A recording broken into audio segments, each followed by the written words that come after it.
Okay, so this is exactly what I was talking about. This is why I made a list of things that the barn at the Cedar Island Ranch needed, and a few of the tools that we desperately needed. Like, you guys, they desperately needed a second drill. They had one drill when I went to work there, and they needed a second one because I was being peer pressured consistently by my higher up in the power hierarchy in that barn. His name was Jorge Camacho Rivera. Per his own word, he told me he even wrote it out for me and spelled it, Jorge Camacho Rivera. And per his own word, is an illegal immigrant from Mexico, from the state of Zacatecas.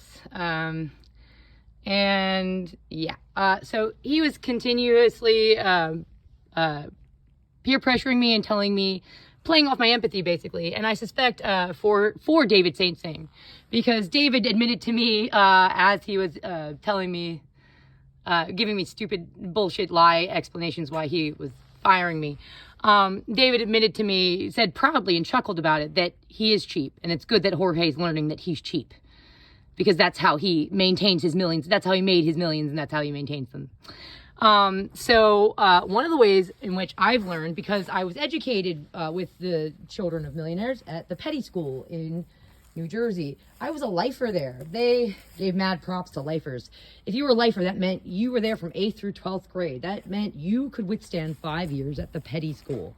And it was very academically rigorous. We had school on Saturdays even. So if you didn't have a nervous breakdown and actually graduated from 5 years of that nightmare, you were considered to be a tough nut and very smart. But I do, my downfall, you would say, is that I give people the benefit of the doubt right up until they've stabbed me in the back. I'm getting better at not doing that. I'm also getting better at defending myself later and calling them out for it. That's my style. I'm, again, investigative journalist. I love calling people out who are pieces of shit. So David St. Sing, only like, literally not the night before, but the night before that, 2 nights before, he fired me, invited me out to a big, oyster roast out back behind Jorge's little, well, it's like the little illegal immigrant worker bunker that they have. It's behind the post office and the BayBreeze restaurant on the island. They pack them in there. Luckily for Jorge, I think like for a good long while he was there, he didn't have to share it with too many. I don't know. I'm not sure. Anywho, I made a list for the barn, for the owners, and for management of tools that the barn desperately needed, because when I got there, there was only one drill. There was a really rusty, shitty hammer. This is my hammer. So imagine this hammer, but I mean really rusted up, and the handle is nasty and disgusting. This is my nicer hammer. I got all these tools literally not even, when did I get these? Oh, I got these in the spring of COVID, the COVID shutdown, spring of 2020, because I built a greenhouse with them. And then that's about all they were really ever used until they were put away in a storage unit in my rig. I built a little greenhouse in the backyard of the place I was renting at the time. And then not long after that, moved into a rig and went on the road. And I knew these would be very useful in the long run. They have been, this one was used a bit over the summer to cut some firewood. I mean, like literally, because it's just me using them typically. So maybe like a little bit of use once in a while. These are supposed to last me a good long time. I invested for me, it's a good amount of money. For a millionaire, it's pittance. Okay, I'm pretty sure that the really nice oysters that he was bragging about, the fresh farm grown oysters, the whole half bushel, basically small laundry basket full of designer oysters, or boutique designer oysters. Oh, and really expensive tequila that he was sucking down and bragging about right in front of me at a little cookout roast.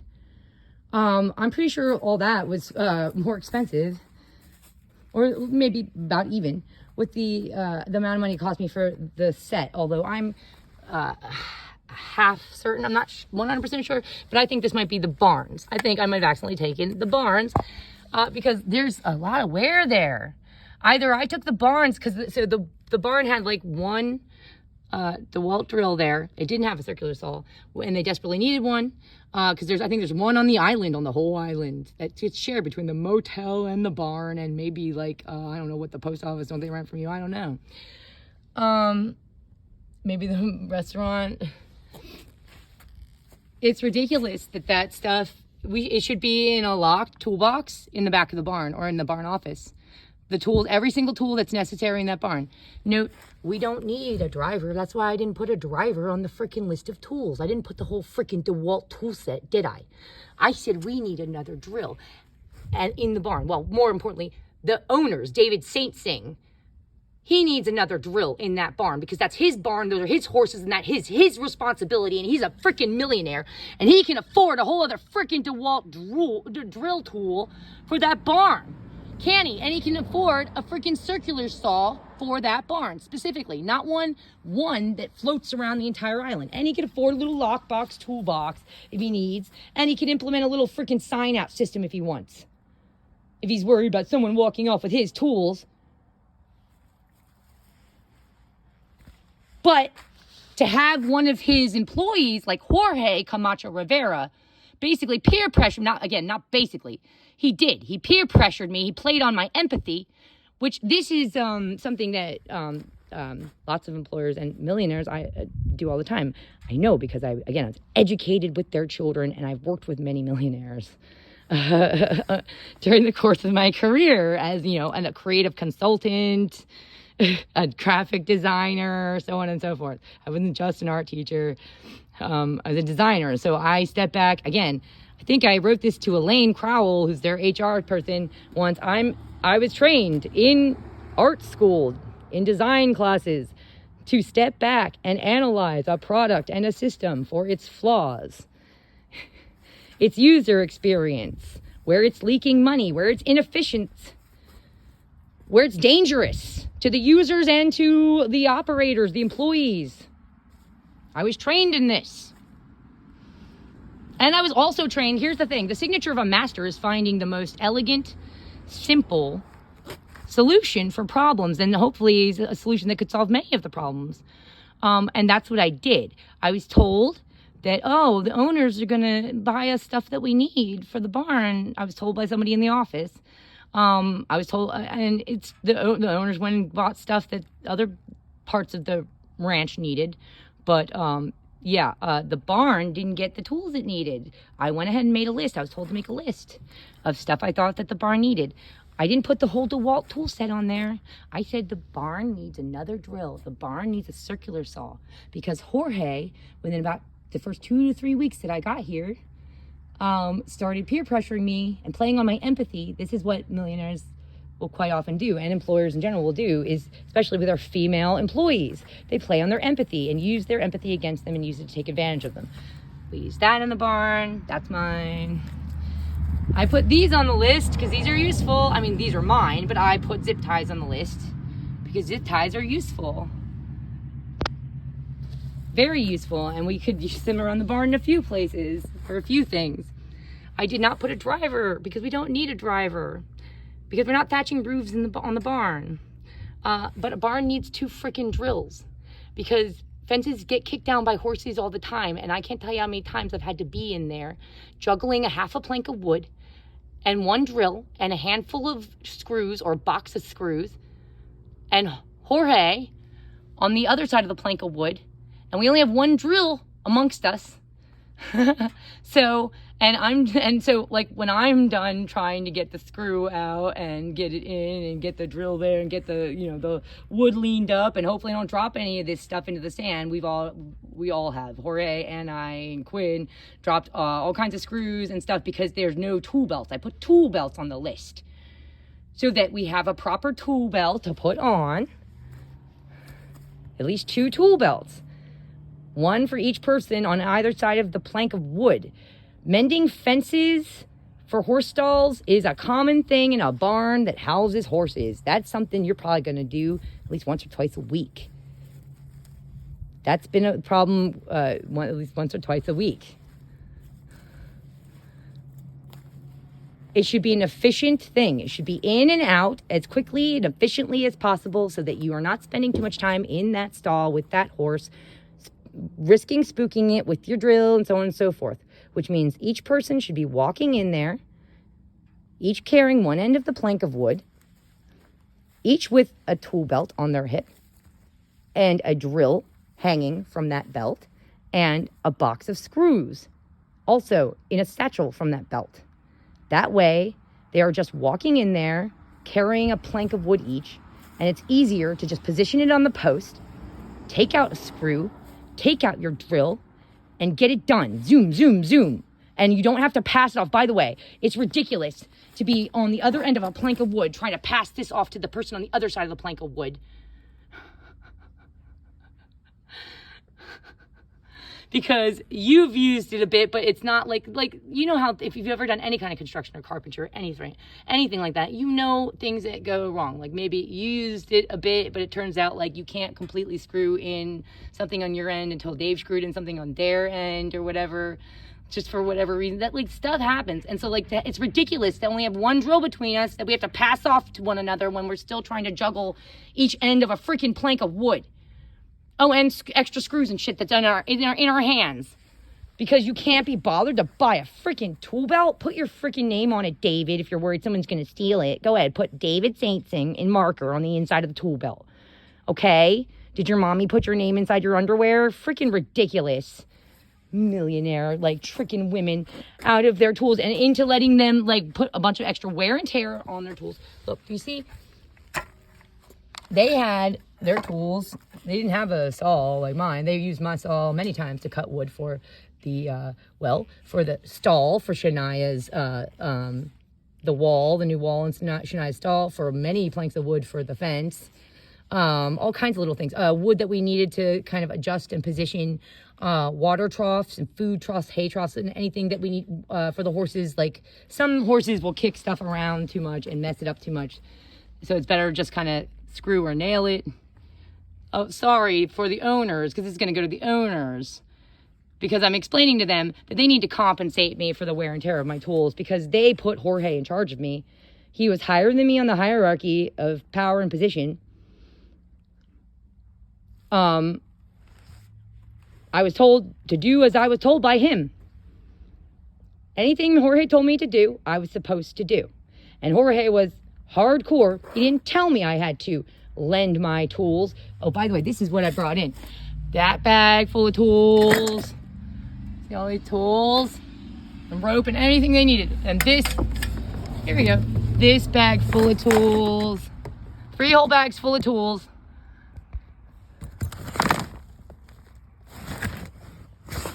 Yep. And brought him into the barn office because Jorge was playing on my empathy as a woman, that the horses needed this stuff and the barn needs it. It's for the horses, but David's too cheap. He's so cheap and he won't pay for it. All he cares about is his money. So this is something, and this is going to be for the owners, but it's also going to be for the general public. So just apologies to the owners for why I'm explaining certain things that they would probably already know. I'm explaining it to the general public because this is going to go on in the website and the YouTube and all that, explaining, why you people are awful and warning people about working for you and why you shouldn't be allowed to run any kind of business involving living animals. David told me himself that he is proud to be cheap. Jorge told me that David was cheap. So when David told me that he was choosing to fire me because Jorge had been feeding him a bunch of bullshit, apparently, complaining about me for over a month when I've done nothing but work hard at that job, twist myself inside out to try to do my very best, donated my tools to Millionaires. David Saintsing is a millionaire. Saintsing. David Saintsing. From Thomasville, North Carolina. As far as I know, he's got millions of dollars. They certainly would have paid millions of dollars for the property on Cedar Island if they own all that. Everyone around here concedes that and has told me that. Yeah, those dudes definitely paid a few million at least. So you have the money to buy the tools necessary for that barn. that don't have to be shared with the other buildings on that island. You have enough money to buy the tools necessary for the barn and have them in whatever locked toolbox or something in the barn, and then buy a whole other set of whatever tools are necessary for the motel and have them over, I don't know, in the maintenance room or whatever. Okay? You have that. Put your name on the shit. I don't care. But it is irresponsible. It's dangerous to the health of your horses, of your employees, to not provide us with the tools that are required for that job. The entire time that I was there, they were using my tools. I just took them out of that office, and I took video footage of me grabbing them out of the office. Of them in the office before I grabbed them out of the office. All my bags sitting in the office with the tools. Oh, and there was another video that I took, like, of all that, like, that I sent to Jeremy Edwards, who's the manager of the barn. Telling him, like, look, I brought all my tools in because, Jorge said you guys needed some tools, but this is temporary because I'm making a list of stuff you guys need. I'm sending it to the owners because it's kind of ridiculous. They need to get some tools around here, because I was under this mistaken impression that, the owners just hadn't gotten around to getting all the tools they needed for the barn yet, because they had just, they just sort of bought it. They just bought it, I don't know, maybe a few months ago, beginning of the summer, spring, I don't know, last spring. Probably coming up on a year now, though. And, they're just getting into, like, getting the stuff that they need for the place. No, they were told by me a long while ago, over a month ago, closer to 2 months ago at least. I was working there for about 3 months. So about a month into my working there, I can pinpoint more exactly that date, actually. Because I have that list written up in a few places. So I believe I have it in the notes in my phone, and then I copy pasted it, like, through Slack. Oh, I think that's also interesting. I got kicked off of the company platform Slack that they use to, like, direct message each other and to post stuff. So now I can't look at any of the direct messages that I sent back and forth to my coworkers or the owners. So if there's any evidence on there of anything, I can't gather it. So that's a nice, convenient way for them to silence their employees, just any disgruntled employees that they might have taken advantage of, and make it harder for us to prove any wrongdoing. But I kind of knew that you guys were going to kick me off there, so I booked it and tried to, like, grab screenshots of as much as I could. I wasn't going to post anything, but I deserve to be able to get evidence of all of my own private messaging back and forth with other employees, coworkers, and the owners to prove, like, oh, look, see, I put in this request. I've told them they need this for the barn. I told this person this. I told this person that. I should be allowed to have access to my own communication. So I'll talk to my stepdad, the lawyer, about that. We'll see what can be done. At the very least, what needs to be done is I need to be compensated for my tools. The wear and tear to my tools that was unnecessary, but I was very strongly pressured into by somebody who was who was managing me, who was an illegal immigrant who was managing me in that barn. By his own words, an illegal immigrant, by his own words, has paid coyotes, quote unquote coyotes, to sneak him across the border. Who I found out was seeding lies about me and stabbing me behind the back. I suspect because he wants that position open for his family, his nephew Valenti, who doesn't speak a word of English and looks like he has even less experience riding horses than I do. You people are going to get riders killed or seriously injured out there if you have Valenti taking rides out. It's disgusting. It's absolutely disgusting. You don't take this seriously enough. This is not a game. This is called life. This is called, if someone fucking dies, you can't ever undo that. That's called, you've just ended any future anything for them. Do you know how many people you'll affect? Horses kill people every day. Every day, I'll bet you, every single day, somewhere in the world, someone's killed by a freaking horse. one way or another. That's why they're very dangerous. They're dangerous animals. They're very sweet and lovely, and I love working with them. But if you are not careful and if you are not aware, you can get freaking killed. So that's another reason why we're supposed to have the tools we need to get in and out of those stalls and get that shit mended and patched immediately, efficiently, quickly, out in minutes. Not digging around the sand for screws that dropped and got lost so that the horses aren't stepping on. That's a health hazard to the horses. That's loss of materials, loss of money. That's a health hazard to us too. If we step on it or something, it goes through one of our shoes or something right into our foot. All of that can be easily fixed with a couple of tool belts and one extra freaking drill. Are you freaking kidding me? And David Saintsing, the millionaire, can't freaking afford that shit. So see how little wear and tear. I mean, there still would be wear on this from the barn, but let's take the driver as an example. Where's my driver? Here it is. Again, before I came before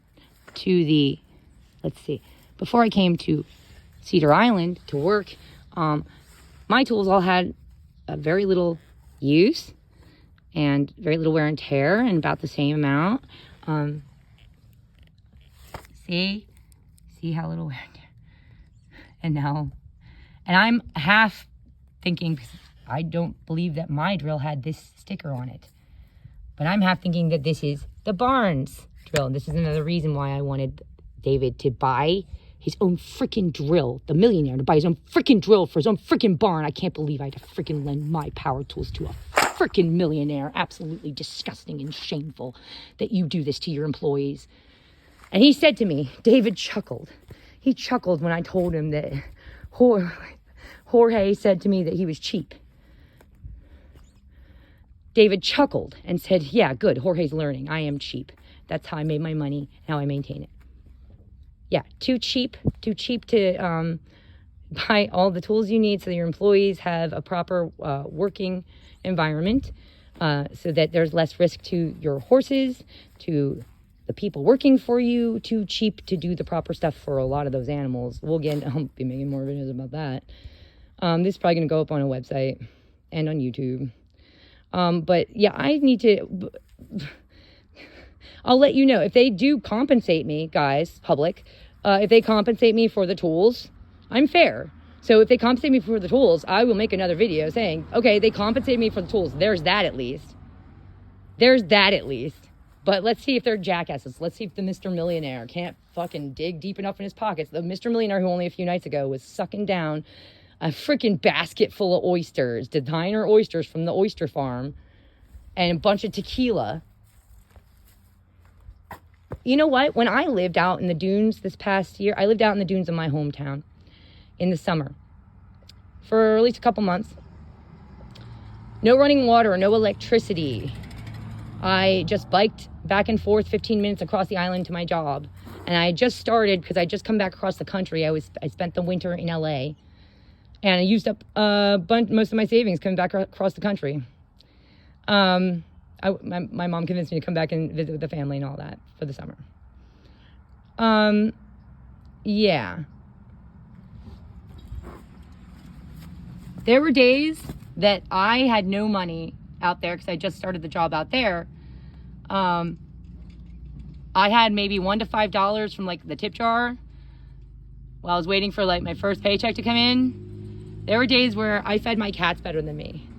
I would go straight to the store when I get off my shift, and I'd make sure to get cat food for my cats. I'd make sure to get them their cans. Cats should eat wet food, not dry food. For those of you who only give your cats dry food, that's bad for their health. A little bit of dry food once in a while is okay, but like they should primarily eat wet food. Just so you know. Little tack on. But it's more expensive. But I would make sure my cats had their canned food. And quite often there would be like 75 cents left over for my food. And that meant I was eating two cobs of corn, 2 ears of corn. So I would eat for the day, corn on the cob, 2 ears of corn on the cob that I would throw on a freaking grill and roast over a fire in the dunes because I didn't have any other way to cook it. But my cats, I made sure my cats ate what they are used to eating. They ate their typical canned. They had meat, and I couldn't even afford meat for myself. But I made sure my cats ate meat. I make sure that my responsibilities are taken care of. You know, my cats are my responsibility. Those horses are David's responsibility. That barn that houses the horses are David's responsibility. How long have they owned that barn and those horses? And poor Shania was living in that stall with no protection from the elements. And it even took them a while just to put up just to get them to give us the wood, the plywood planks, to put up that wall for Shania. It took them a while. I put that on list too. And again, I made that list like maybe about a month after I got there. Again, I'll pinpoint, I'll narrow down that more for the write-up. I'll put closer to the actual date. So a couple months ago maybe, and it wasn't until well after I put the list out that like we managed to convince them, like, please, can you get us just 3 sheets of plywood? I believe it was 3 sheets Jorge had me order, like 8 by 8 plywood or something, so that poor Shania, one of the horses, could actually have some kind of wall or something protecting her from the elements. I have pictures of that new wall, by the way. So that didn't go up until well after I was here, and after I was the one who pointed it out, after I was the one who told them. They weren't even thinking about it until I told Jeremy Edwards before he went on vacation, who was the manager of the barn. Shania, because there was a hurricane that hit when I first got here. So we were in there digging trenches so that the stalls didn't fill up. And I realized that Shania, one of the horses in one of the middle stalls, doesn't have any freaking protection. She didn't have any freaking protection from any wind or rain coming in at her. All the other horses have like a little half, a wall there to stand behind, something to protect them.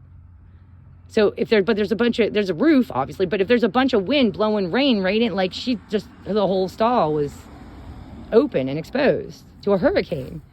So I said it to Jeremy Edwards at first. I said it to Jorge too a few times, and then put the requested the plywood on the list.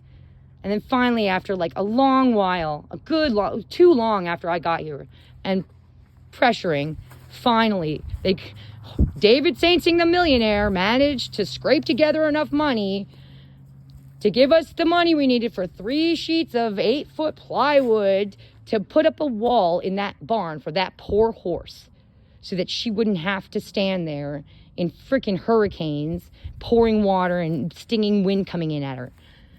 I mean, just so much shit around that barn that is ridiculous, that they've owned this place long enough. A lot of that stuff should have been taken care of before I even got there. And a lot of it still isn't taken care of. I was told when I first got there that there was going to be they're planning to build a whole new barn. It's going to start sometime in winter. Yeah, well, we're all coming up on winter ending soon. Like, we're about halfway through winter at least. We're what, end of December?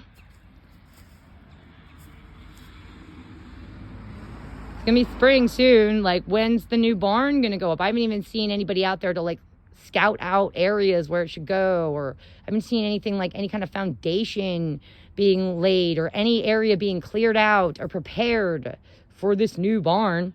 Oh, and also the fact that he resands the stalls for those horses with sand that he just digs up off the beach with like a skid steer.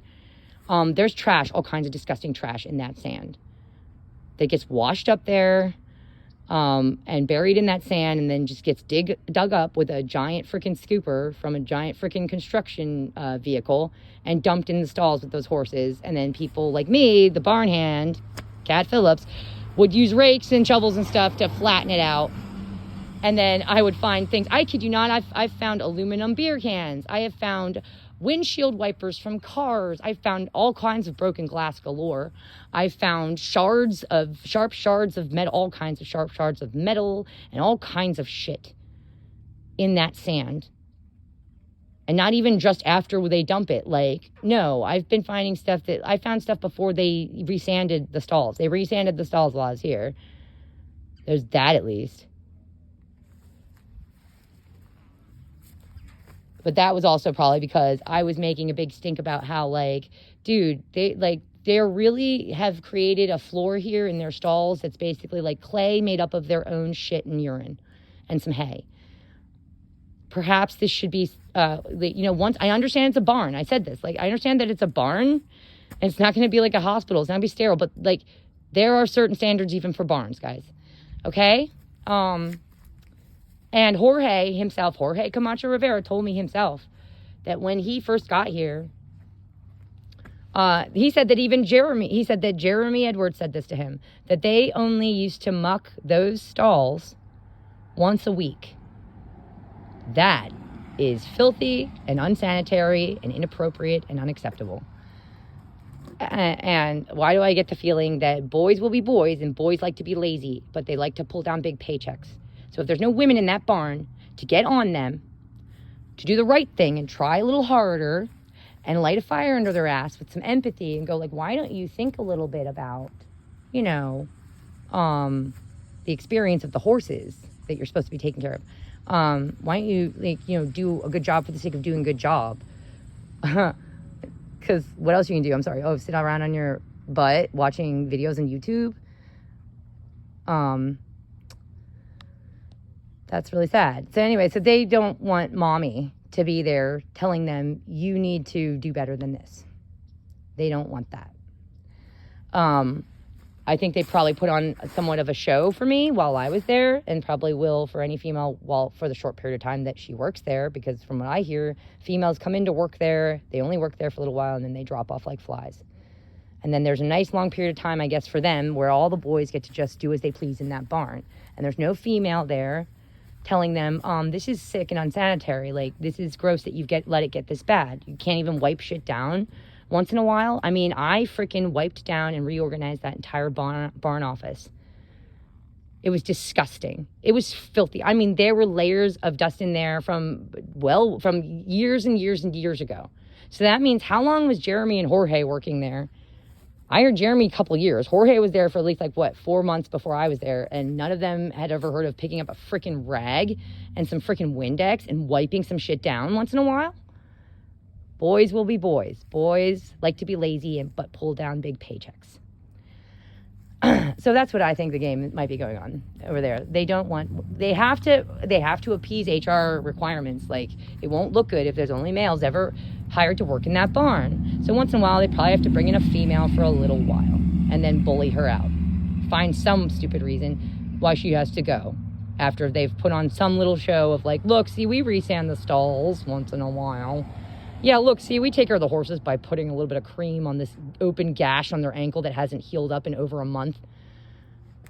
Literally, we'll get into the Shania thing. Like, there's proof on forums and everything, like, because I tried vet forums to ask people for advice. Like, what can we do for this horse's foot? Because nothing we're doing is helping. It just keeps getting worse. Jorge was telling me that David's cheap and that he'll blame us if we can't get it to heal on its own with just this cream and spray and stuff. And I was like, no, it's been over a month, and it just keeps, like, sometimes it looks like it's starting to heal, and then it just gets worse again. And sometimes it gets really bad looking. Like, I'm thinking vet visit, dude. I'm thinking at this point, like, over a month of this isn't doing well. We've tried a few different things, and walking her through the salt water and all this that Jorge said was good. Jorge trying all these little home remedies so that he doesn't have to tell David, like, we have to spend money, because he's afraid if he tells David that he have to spend money, then David's going to fire him. So do you see what being a cheap bastard does? It breeds that kind of environment where your employees are too scared to come to you and say, we need things. We really need things. So, sorry, that's a friend of mine. Yeah, so I expect to be compensated for my tools. I should be compensated for the drill, the wear and tear on the drill, the circular saw. I was peer pressured, bullied by my higher up in the hierarchy of chain of command in that job to donate these tools to be used by the barn while I was there, when the owner is a freaking millionaire. Everything I own fits inside of a freaking RV. Okay? I don't even own this RV. It still has payments. All right? I have less than $500 to my name. He's a millionaire. He can't, and I was lending him my freaking power tools to keep his freaking project barn going. Absolutely shameful. I expect compensation. Elaine Crowell, their HR manager person, she has my PayPal. She can easily send me the money that way. I'm sure you guys can figure out Google and look up how much these tools cost, right? right? Okay, now I don't expect any compensation for these, don't worry about it, but these ones were used quite regularly. No, don't worry about the driver either. These ones, here we go. I was just using the driver as an example to show you. Oh, and also, because even if this is mine, like, look, guys, see, I do need a, this is the one thing.